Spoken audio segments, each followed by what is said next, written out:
Voilà pour les titres, c'est une mesure surprise qui suscite la colère et l'incompréhension aussi des maires de France. 300 millions d'euros de crédits seront donc supprimés cette année, en plus des économies déjà annoncées. C'est une trahison, a réagi aujourd'hui l'opposition. Les réactions avec Jean-Baptiste Marteau et David Dameda. 300 millions d'euros de crédits aux collectivités territoriales en moins.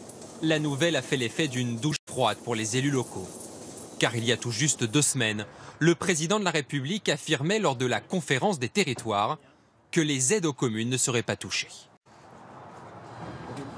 La logique budgétaire, c'est de couper les dotations en 2018. Nous ne le ferons pas.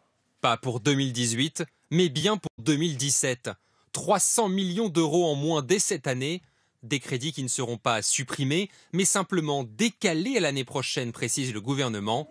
Un simple exercice comptable, justifie-t-on à l'Élysée. Il ne faut pas tomber dans une mauvaise lecture, mais il s'agit pour l'essentiel de crédits non engagés, non mobilisés, non utilisés. Et donc c'est un exercice plus comptable que politique. L'argument ne convainc pas l'opposition qui dénonce un double discours. Vous comprenez, Monsieur le Premier ministre, que c'est à la fois de la déception et un sentiment de trahison.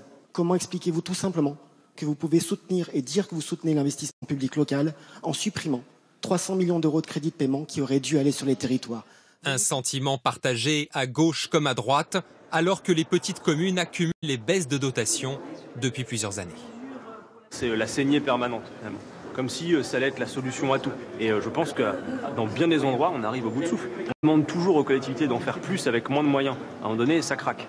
Peut-être que les métropoles vont s'en sortir parce qu'elles ont des marges de manœuvre qu'elles trouveront dans leur budget. Mais enfin, les communes rurales, il faut que M. Macron sorte de l'Élysée. Il faut qu'un jour, il aille dans la ruralité. De nouvelles coupes budgétaires qui suscitent la polémique. Mais le plus dur arrive à l'automne pour le gouvernement. Il devra trouver de nombreuses autres économies pour le budget 2018. Bonsoir Astrid Mesmorion, on vous retrouve en direct de l'Elysée. Comment Bonsoir. expliquer ce changement de pied? Est-il assumé par le chef de l'État? Écoutez, il est parfaitement assumé, Julien. Autant Emmanuel Macron avait évoqué l'année 2018, autant il avait laissé planer un certain mystère pour 2017, se réservant probablement cette fenêtre pour chercher des économies à tout prix. Car vous le savez, son objectif reste de ramener le déficit public à 3% du PIB. Alors l'Élysée assume d'une part, mais l'Élysée tempère aussi d'autre part. Pas de panique, nous dit-on. Les projets annulés n'étaient pas engagés. Ce sont les projets les moins porteurs d'enjeux. Et en 2018, tout rentrera dans l'ordre, nous dit-on. Politiquement, en revanche, c'est un risque que prend Emmanuel Macron, car les élus locaux touchés par cette mesure sont des relais d'opinion et seront les grands électeurs des sénatoriales de septembre. Merci Astrid pour